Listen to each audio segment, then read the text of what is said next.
Commander Vexithara had seen death in 1,000 forms. Her chitinous exoskeleton bore the scars of plasma burns from the siege of Kepler 442, and her forearms moved with the practiced efficiency of someone who had commanded fleets through the bloodiest conflicts in galactic history. The Zephyrian warrior had earned her reputation through 3 centuries of warfare, leading her species' military forces against the most savage enemies the galaxy had to offer.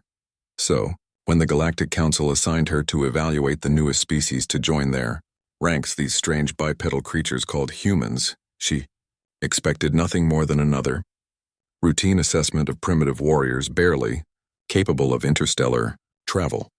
The human representative, Captain Sarah Chen, sat across from Vexithara in the sterile conference room aboard the neutral station orbiting Proxima Centauri.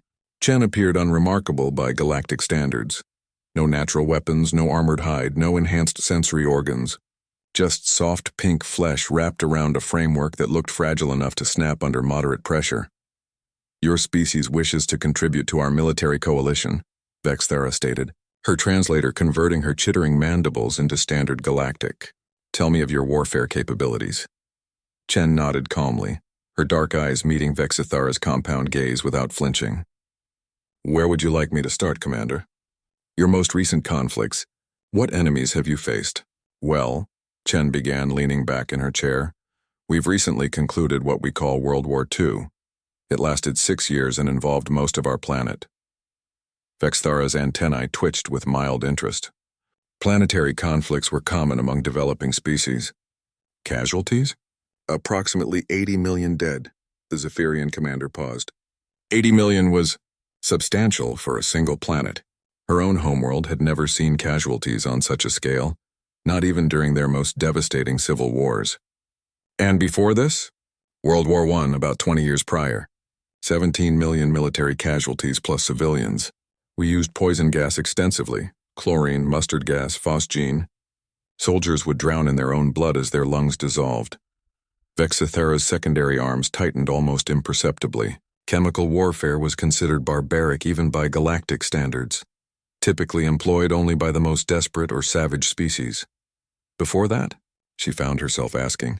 Chen's expression remained neutral, almost conversational. "The American Civil War was particularly brutal. We developed new techniques in industrial killing, rifle technology that could drop a man at 1,000 yards, artillery that could level entire city blocks. Soldiers would march in formation into concentrated fire just to test enemy positions." "Your own species fought itself?" "Oh, constantly. The Napoleonic Wars reshaped our continental politics. 25 years of near-continuous combat. Napoleon alone was responsible for about 6 million deaths across Europe. Before him, the 30 Years' War killed roughly 8 million people, about 40% of our population in some regions." Vexithara felt a chill run through her exoskeleton. The mathematics were staggering. This small, seemingly peaceful world had witnessed carnage that dwarfed the bloodiest conflicts in recorded galactic history. Chen continued, seemingly oblivious to the commander's growing discomfort. "Of course, those are relatively recent. Genghis Khan and the Mongol Empire killed an estimated 40 million people in the 13th century, roughly 11% of the global population at the time. They had a policy of complete extermination for cities that resisted, killed so many people in some regions that forests grew back where cities once stood. The Zephyrians' breathing spiracles began working faster. 40 million deaths with primitive technology? The efficiency was terrifying. The Crusades lasted nearly 2 centuries, Chen went on. Medieval warfare was particularly creative. We developed devices specifically for torture. The breaking wheel, the Iron Maiden, drawing and quartering. Knights would heat their swords red-hot before battle, cauterizing wounds as they inflicted them. Vexithara's primary arms began to tremble slightly. Her species had never conceived of deliberately prolonging suffering in combat. But human warfare truly became an art form in ancient times, Chen said, her voice taking on an almost scholarly tone. The Romans perfected crucifixion, designed to maximize pain while ensuring the victim remained conscious for days. They crucified 6,000 slaves along the Appian Way after Spartacus's rebellion, lined the road for over 100 miles. You lined roads with the dying? Vexithara's translator struggled with the concept, standard practice for rebellions.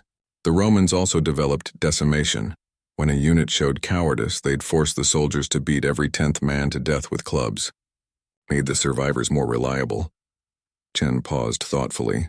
Of course, the Assyrians were arguably more creative.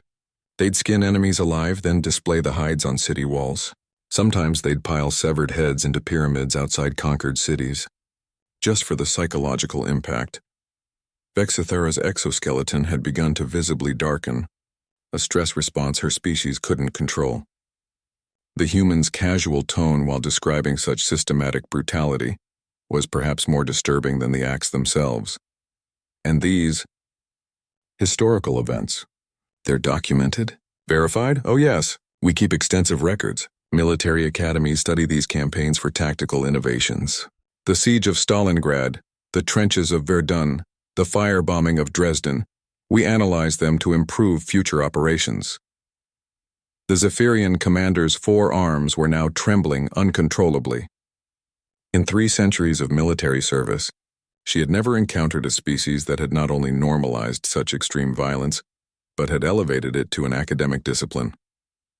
Captain Chen, Vexthera managed, her voice barely above a whisper through the translator. What do humans consider their greatest military virtue? Chen smiled for the first time during the interview, an expression that somehow made her appear even more unsettling. Adaptability, Commander. We learn from every conflict, every defeat, every victory. We never stop finding new ways to solve problems. Vexthera stared at the small, soft creature across from her, suddenly understanding that she was looking at something far more dangerous than any armored predator or energy weapon. She was looking at a species that had spent millennia perfecting the art of killing its own kind, and was now ready to turn that expertise outward to the stars. I think, she said slowly, humanity will fit quite well into our coalition. Chen's smile widened. We thought you might say that.